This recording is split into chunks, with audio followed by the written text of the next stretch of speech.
নমস্কাৰ। আজি বহুত দিনৰ মূৰত ভিডিঅ' বনাই আহিছোঁ আপোনালোকৰ মাজলৈ।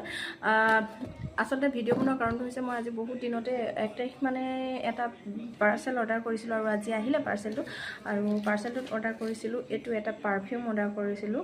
দেখিছেনে আপোনালোকে, এইটো পাৰফিউম অৰ্ডাৰ কৰিছিলোঁ আৰু পাৰফিউমটো মানে আজি আহিলে আৰু আহি মই একেবাৰে ভাল মানে এইটো ব্যৱহাৰ কৰি মই অকণমানো ভাল পোৱা নাই। আজি পায়ে মানে মোৰ বহুত খং উঠিছে, যিহেতু ইয়াৰ প্ৰাইচটো হৈছে 700 টকা লৈছে আৰু এইটো খুব এডভাৰটাইজিং দি আছিলে আৰু এডভাৰটাইজটো দি থকাৰ কাৰণে এইটো হয়তো ভাল বুলি লৈছিলোঁ, কিন্তু একেবাৰে বেয়া। আপোনালোকে যদি কিনিম বুলি ভাবিছে এইটো একেবাৰে নল'ব, কাৰণ এইটো মানে এইটো যেতিয়া মই এইটো মাৰিছোঁ নহয়, মৰা সেই 1 ছেকেণ্ডৰ কাৰণেহে ইয়াৰ গোন্ধটো আহিছে।